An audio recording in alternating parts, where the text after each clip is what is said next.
नमस्कार, जय माता दी। गुड़ी पड़वा की आप सभी को शुभकामनाएं।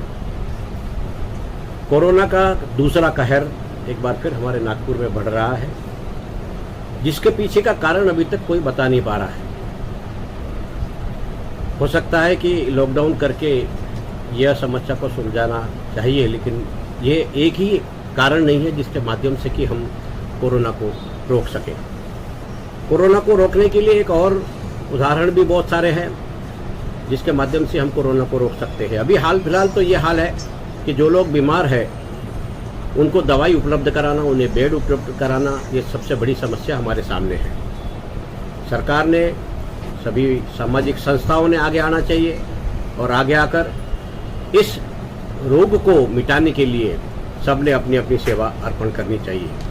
मैं देख रहा हूँ कि रोज़ लोग ऑक्सीजन कमी के कारण हॉस्पिटल में भर्ती होने के लिए आ रहे हैं। आजू बाजू के गांवों से भी आ रहे हैं जिनकी ऑक्सीजन वैल्यू 40 और 45 हो गई है।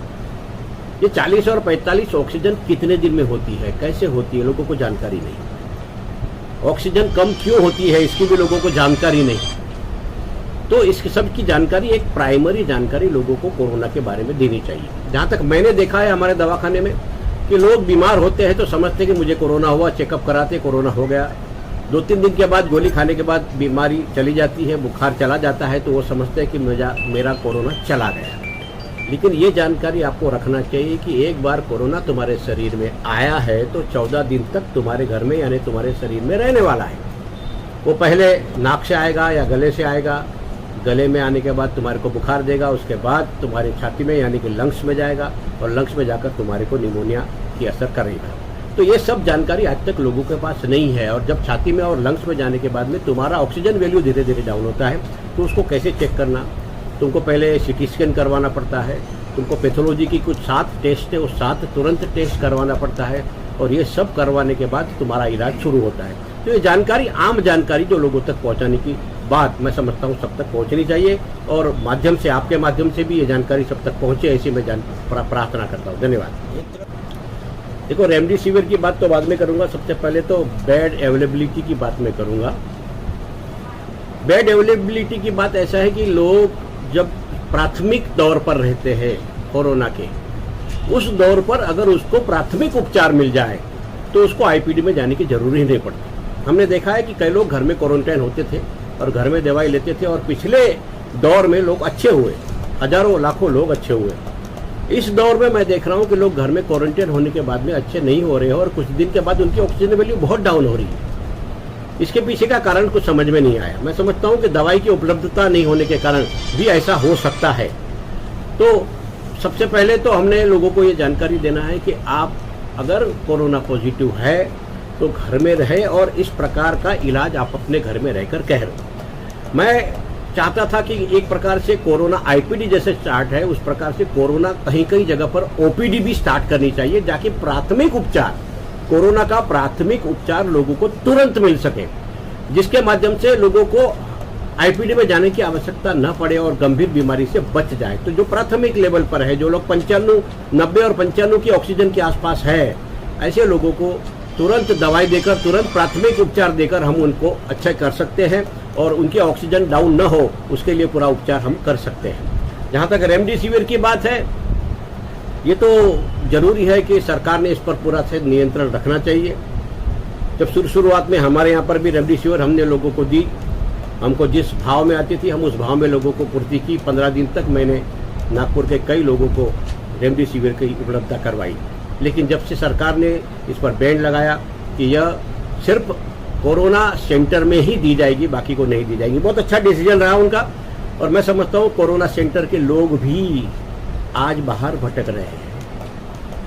कई लोग ऐसे भटक रहे हैं कि हमको वहाँ पर हमारे हॉस्पिटल में कोरोना की रेमडेसिविर है ही नहीं। ये बात मुझे भी समझ में नहीं आ रही। जब गवर्नमेंट उसको सप्लाई कर रही है तो हॉस्पिटलों में ये चीज़ होनी चाहिए।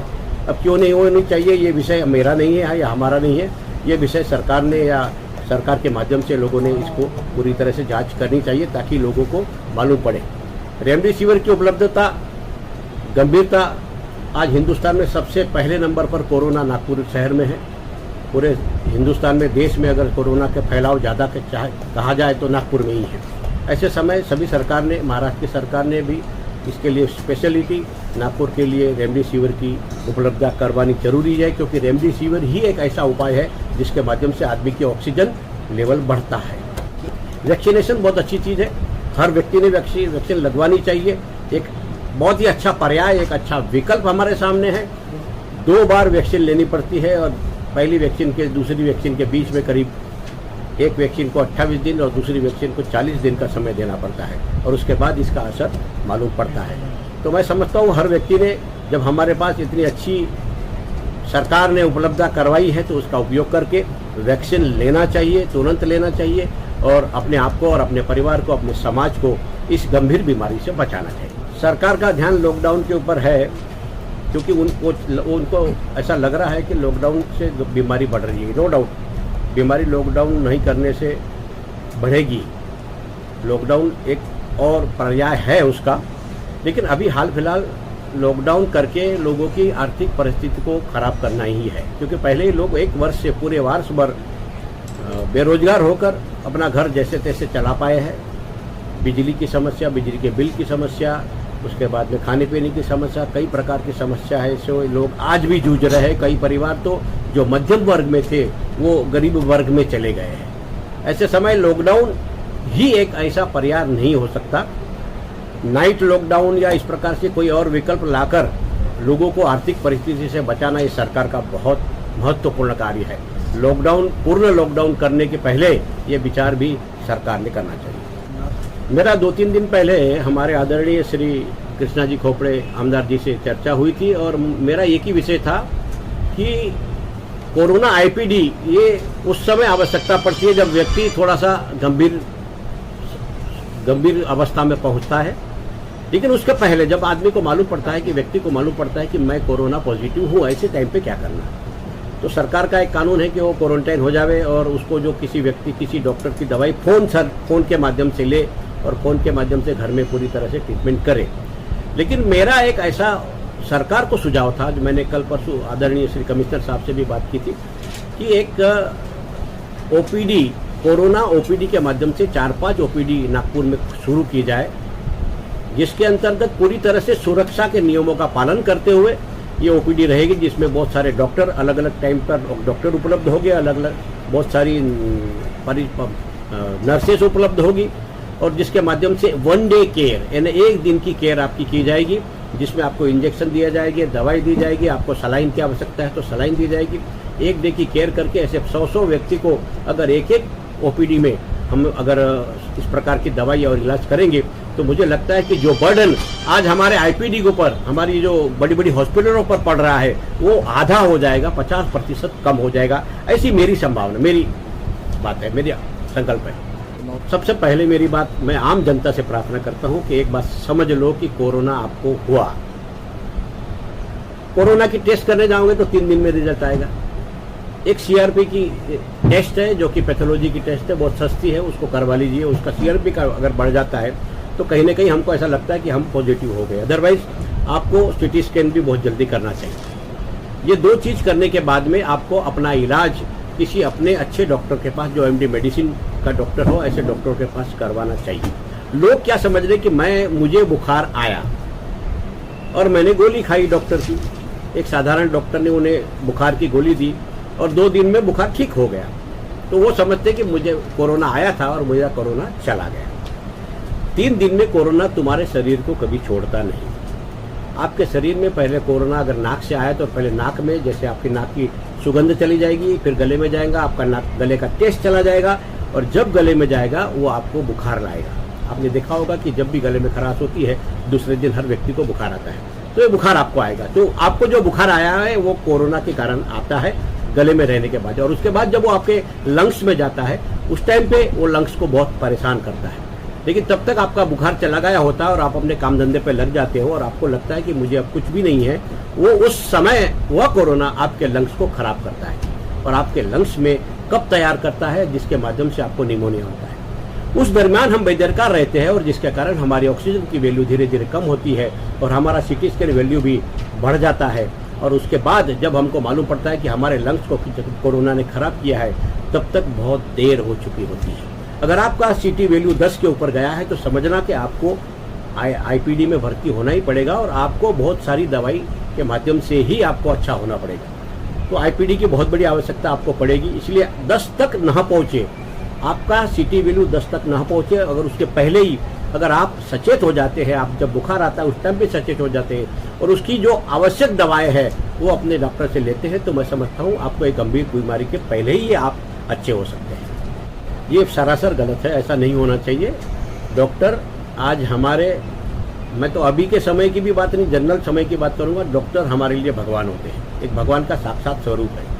वो हमारे लिए समय देते हैं, वो हमारे लिए प्रयत्न करते हैं और हमको बचाने का काम करते हैं। कोई भी डॉक्टर किसी भी व्यक्ति को मारने का काम कभी नहीं कर सकता।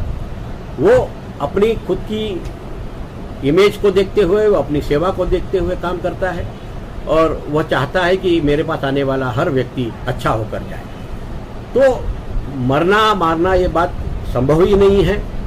जो लोग इस प्रकार की बातें कर रहे हैं ये सरासर गलत है, इस प्रकार की बातें नहीं करनी चाहिए। डॉक्टर समाज के लिए बहुत बड़े व्यक्ति, बहुत जरूरी व्यक्तित्व है और उनका सम्मान करना हम सभी का काम है, क्योंकि आज वो बहुत बड़ी सेवा आज के समय में जो दे रहे हैं वो डॉक्टर लोग, जिसके कारण आज हम नागपुर जो गंभीर बीमारी से तड़प रहा है, ऐसे समय भी हमारे को बचाने का काम ये सभी डॉक्टर कर रहे हैं। मरना, आदमी की मृत्यु ये तो ऊपर वाले के हाथ में है, तुम्हारे हाथ में या डॉक्टर के हाथ में नहीं होती।